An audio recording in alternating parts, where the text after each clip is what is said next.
লড়াই করো জিয়া সারা বাংলায় লক্ষ্য জিয়া ঘরে ঘরে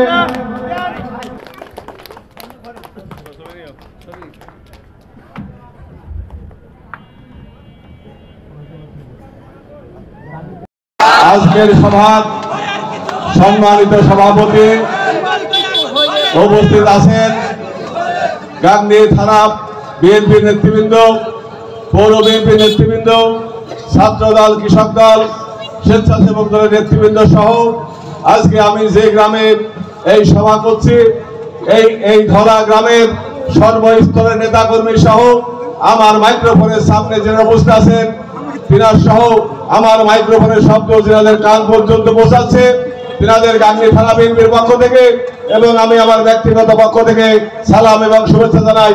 আসসালামু আলাইকুম।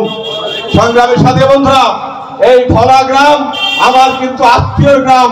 যদি আত্মীয়রা একসাথে স্লোগান দেয় তাহলে আগামীতে ইনশাল্লাহ এমপি হবে বন্ধুরা আমার, এই আশাবাদ আমি ধলাই ব্যক্ত করছি বন্ধুরা আমার। সংগ্রামী সাথী বন্ধুরা আমার, আপনারা জানেন এই 17টা বছর বিএনপির মানুষ, সারা বাংলাদেশের বিএনপির মানুষ খুব দুর্বিষহ জীবন যাপন করেছে। এই ধলা গ্রামে এক সময় দেখেছি 3 মার্ডার হয়েছে, এক সময় দেখেছি 2 মার্ডার হয়েছে। এই গ্রাম কিন্তু খুব ভালো গ্রাম, এই গ্রামের মানুষ খুবই ভালো, সাধারণ মানুষ কোনো অনৈতিক কর্মকাণ্ডে জড়িত না। এই গ্রামের মানুষ সুশৃঙ্খল মানুষ, চাষাবাদ করার ভাত খায় বন্ধুরা আমার। সেই ক্ষেত্রে এই ধলা গ্রামের মানুষকে আমি ধন্যবাদ জানাবো। আগামী দিনে বিএনপি যদি ক্ষমতায় আসে এই ধলা গ্রামের কোনো মানুষকে অযথা পুলিশ হয়রানি করবে না, অযথা কোনো মানুষকে ঝামেলা কেউ করতে পারবে না, অযথা এই গ্রামের মানুষ কোর্টে এবং থানায় যাবে না বন্ধু আমার, এই আশাবাদ আমি ব্যক্ত করছি বন্ধু আমার। সংগ্রামের সাথে বন্ধু আমার, আপনারা জানেন মেহেরপুর জেলার সর্বোচ্চ মামলার আসামি হচ্ছি আমি। মেহেরপুর জেলার যত বিএনপির নেতা আছে সব নেতারা কেউ না কেউ আওয়ামী লীগের সাথে আঘাত করে রাজনীতি করেছে বন্ধু আমার। আমি 17 বছরে কোন আওয়ামী লীগের সাথে আঘাত করে রাজনীতি করেছে বলে আজকে সর্বোচ্চ মামলা আমার নামে হয়েছে বন্ধু আমার। সেই ক্ষেত্রে সাথে বন্ধু আমার আপনাদেরকে জানাতে চাই, আপনারা যে সার সংকটের কথা বলেছেন এই সার সংকট হবে বলে আজ থেকে 1 মাস আগে আমি সুরেবি আলভি এবং শাহজাহান সেলিম 3 জন ডিসি সাহেবের সাথে দেখা করেছি এবং ডিসি সাহেবকে স্পষ্ট বলেছি যদি গাংনীতে সার সংকট হয় এবং সরকারের বাধ্য করার যদি চেষ্টা করা হয় এর দাম ভাঙা জবাব দেওয়া বন্ধু আমার। সংগ্রামী সাথী বন্ধু আমার, আপনারা জানেন আমাদের নেতা বিএনপির ভারপ্রাপ্ত চেয়ারম্যান তারেক রহমান 31 দফা সংস্কার কর্মসূচি ঘোষণা করেছে। এই 31 দফা কর্মসূচি যদি বাস্তবায়ন হয় তাহলে বাংলাদেশের আর লুটেরার জন্ম হবে না, বাংলাদেশের ভূমিদস্যুর জন্ম হবে না, বাংলাদেশের খুনির টাকা হবে না বন্ধু আমার। সংগ্রামী সাথী বন্ধু আমার, ইতিমধ্যে শুনেছেন তারেক রহমান যদি প্রধানমন্ত্রী হয় তাহলে বাংলাদেশের প্রতিটা গরিব মানুষকে একটা কার্ড করে দেবে, ইন্ডিয়ান যে কার্ড করেছে এবং তারেক রহমান ঘোষণা দিয়েছে 1 মাসের একটা মানুষের যে খরচ হবে সেই খরচের অর্ধেক খরচ এই কার্ডের মাধ্যমে তাদেরকে দেওয়া হবে বন্ধু আমার।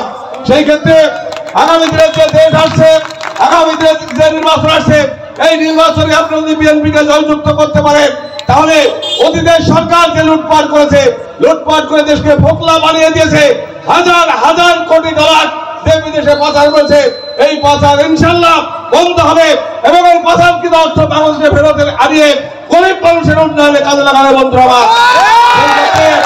তারেক রহমান বাংলাদেশের আইকন, বাংলাদেশের গত 5ই আগস্ট বিপ্লব, এই বিপ্লবের আইকন ছিল তারেক রহমান।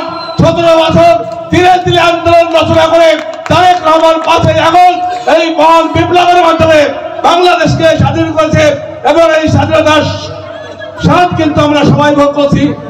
আমরা যারা কথা বলতে পারতাম না, মিটিং করতে পারতাম না, মিছিল করতে পারতাম না, এখন আমরা সবকিছু করতে পারছি বন্ধু আমার। সেই ক্ষেত্রে এই সরকারকে আমরা সময় দেব, তারা যে সংস্কার কর্মে হাতে রয়েছে এই সংস্কার শেষ করে অনতিবিলম্বে একটা নিরপেক্ষ সরকারের অধীনে ভোট দেবে এবং সেই ভোটে ইনশাআল্লাহ বিএনপি জয়লাভ করবে। আপনারা জানেন এই যে দাঁড়িয়ে আছে আপনারা চেনে রাখে এই গ্রামের জামাই আর আমার দুলা ভাই তার উদ্যোগেই কিন্তু আজকে আমার এই গ্রামের জনসভা। এই গ্রামে আমার লোক ছিল ফারুক আহমেদ বলে একজন, একটা এই পাগল ছাগলের ফারুক ভাই, বুঝছেন? আর আজকে আপনাদের গ্রামে মিটিং করতে এসে হাজার হাজার লোক আমার সামনে আসছেন আপনারা। সেই ক্ষেত্রে আপনারা আমার হাতকে শক্তিশালী করবেন, ইনশাআল্লাহ আপনাদের রাজ্যিক সেবা আমরা করবো। বন্ধুরা, গরিব মানুষ কি চাই? গরিব মানুষ চাই তার নেতাকে গাঙ্গি গেলে দেখা হবে, নেতা হাতে হাত মিলাবে, বুকে বুক মিলাবে। যদি হাতে হাত বুকে বুক না মিলাতে পারে তাহলে নেতা হয়ে ঢাকা লন্ডনে থেকে লাভ নাই। বন্ধুরা, বাংলাদেশের মানুষের কাছে থাকতে হবে, এলাকার মানুষের সাথে মিশে থাকতে হবে, তাদের সুখে দুঃখে ভাগাভাগি হয়ে সামনে ফিরে গিয়েছে না। বন্ধুরা, আমি আপনারা খোঁজ দিয়ে দেখবেন, আপনাদের পার্শ্ববর্তী ইউনিয়ন চারবাটি ইউনিয়নের আমি 14 বছর চেয়ারম্যান ছিলাম। এই চেয়ারম্যান ছেড়ে দেওয়ার পরে এখনো চারবাটি ইউনিয়নের মানুষ কাঁদে। বন্ধুরা আমার, সেই ক্ষেত্রে আমি একেবারে ছোট থেকে হাতে খড়িতে রাজনীতি শুরু করেছি এবং আপনাদের সেবায়, আপনাদের দয়ায়, আপনাদের দাক্ষিণ্যতে আজ আমি গাঙ্গী থানা বিএনপির সেক্রেটারি এবং আগামী দিনে জাতীয় সংসদ নির্বাচন করার পক্ষে জাতীয় মন্ত্রণালয়। আরেকটি কথা বলতে চাই, অনেকে হয়তো বিভ্রান্তি আছেন যে আসাদুজ্জামান বাবলু মনোনয়ন না পেলে নির্বাচন করবে। বন্ধুরা, আমি আপনাদের ওয়াদা করছি, কথা দিয়ে যাচ্ছি, ধানের শীতের মনোনয়ন গান্ধীদের যে মানে তার পক্ষে আমি জান প্রাণ বাজি রেখে নির্বাচন করব। বন্ধুরা, আজান নামাজ সন্নিকটে আপনাদের সবাইকে আমার পক্ষ থেকে, তারেক রহমানের পক্ষ থেকে, খালেদা জিয়ার পক্ষ থেকে ধন্যবাদ জানিয়ে আমি আমার বক্তব্য শেষ করছি। বাংলাদেশ জিন্দাবাদ, বাংলাদেশ জাতীয়তাবাদী দল জিন্দাবাদ, শহীদ প্রেসিডেন্ট জিয়াউর রহমান আমার হোক, খালেদা জিয়া জিন্দাবাদ, তারেক রহমান জিন্দাবাদ। ধন্যবাদ সবাইকে।